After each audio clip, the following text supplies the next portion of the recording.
फल आया है ये, ऐसा भाव कर ले। जो कुछ अपने पास है, अगर कभी किसी की सेवा का अवसर मिलता है तो मैं कर रहा हूं, ऐसा भाव नहीं। मेरे प्रभु की वस्तु हो, प्रभु ही अंदर बैठ के, इसका फल क्या होगा? सीधे भगवान प्रसन्न होंगे। हरि प्रसन्न हो गए तो दुर्लभ, जा पर कृपा राम की हुई ता पर कृपा करे सब कोई। और जिस पर भगवान कृपा कर देते, प्रसन्न हो जाते हैं, तो जामवंत का सुनु रघुराया, जा पर नाथ करो तुम दाया, ताई सदा शुभ कुशल निरंतर, सुर नर मुनि प्रसन्न ता ऊपर, सोई विजयी विनयी गुण सागर, तास सुजस त्रैलोक उजागर। भगवत कृपा से बढ़कर कुछ नहीं होता।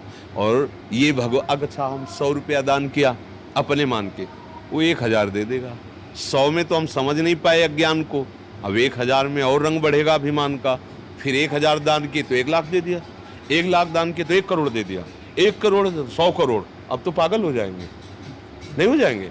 तो मालिक इतना ही देना जितने से हमारा काम चल जाए और आपका भजन बनता है। बस बात, साईं इतना दीजिए जामे कुटुंब समाए, मैं भी भूखा ना रहूं, साधु ना भूखा जाए, बस। तो इस भाव को ऐसे करो कि भगवान ने जो मुझे दिया है उससे भगवत स्वरूप है, तो ये अहम नहीं बीच में जागृत होगा और कोई बाधा नहीं लगेगी। और नाम जप करो। नाम जप करते हो? हाँ, नाम जप करो। बहुत अच्छा लगा, इसलिए अच्छा लगा कि आप अंदर की सूक्ष्मता को पकड़े। ये धाम है और ये महारानी जी का यहाँ महिमा में प्रभाव है। तो जैसे दर्पण में आवे ना, अपने यहाँ दाग लगाओ तब नजर आता है। ऐसे तुम लगा बहुत सुंदर है, और जब दर्पण सामने हो तब समझ में आता है कि सुंदरता में ये कमी है, नहीं। तो ये साधु समागम का एक दर्पण है।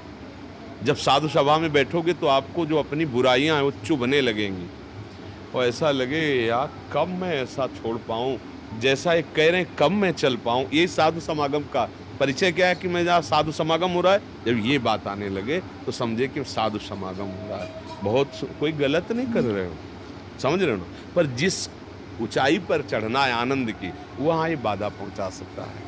तो इसलिए इस भाव को सुधार लो। क्रिया तो वही है, भाव को सुधार लो।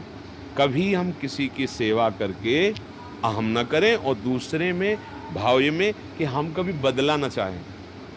जैसे आपकी सेवा बन गई तो सोचे कि कभी अवसर आएगा ये भी हमारा, ऐसा भी भाव न करें, तो वो सेवा भगवान की प्रसन्नता हो, और भगवान की प्रसन्नता हो गई, बन जाएगी, सब बात बन जाएगी। मालिक प्रसन्न हो गए, साहब प्रसन्न हो गए, बस सब बात बन गई। ये जो प्रचंड माया है ना, जब वो प्रभु प्रसन्न हो जाते हैं तो दूर हट जाती है, और जब हम प्रभु से विमुख होते हैं तभी हमें घेर लेती है और परेशान करती, इतना परेशान करती कि आदमी सोचता मैं आत्महत्या कर लूँ। जब यहाँ कोई आके ऐसा बोलता है तो लगता है देखो कितना बावरा बना देती है माया, इतना कीमती शरीर, एक एक श्वास कितनी दुर्लभ, और वो कह रहा मैं आत्महत्या कर लूँ, तो कितना बावरा बना देती है। इसलिए बहुत सावधान, बहुत सावधान। कभी हम ये बातें ऐसी सोचे ही ना।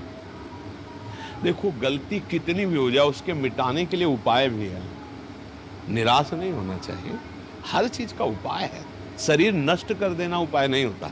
जैसे कल एक बोले थे, तो ये बात हमें दिन भर कभी कभी बीच में चिंतन में आती, कितना जीव गिर जाता है, माया कितना परास्त कर देती है। नए नए बच्चे आत्महत्या की बात सोच रहे हैं, क्यों? क्योंकि धर्म विरुद्ध आचरण तुम्हें चैन से जीने नहीं देगा, जो हम कहते हैं ना, वो यही बात है। आप ठीक से चलो, अच्छे आचरण को देखो, आप कितने राजी रहो। ए आनंद समुद्र भगवान की तुम अंश हो, वो आनंद समुद्र भगवान की रचा हुआ खेल है। भगवान की शरण में हो जाओ तो यही दुखदाई संसार, 10 दिशाएं आनंदमय हो जाएंगी। ई परलोक सकल सुख पावत, मेरी सो भैया कृष्ण को कह रहे ना, ई परलोक सकल सुख पावत। अच्छे आचरण करो, दूसरों को सुख पहुंचाने वाले आचरण करो। गुरुदेव, माता पिता, परिवार, बुजुर्ग, इनका समा भी देखो, हृदय शीतल हो जाएगा। फिर दूसरों को तुम आनंद देने वाले बन जाओगे। अब अपने सुख के लिए बुजुर्गों का अपमान, माँ नहीं मातु पिता नहीं देवा, साधुनते करवावें सेवा, जिनके ये आचरण भवानी ते निश्चर सम जानो प्राण, फिर वो गड़बड़ हो जाएगा, फिर राक्षसी स्वभाव बढ़ जाएगा। ठीक है, बहुत सुंदर है, इस विचार को और शुद्ध कर लो, मंगलमय बात है। शेखर जी,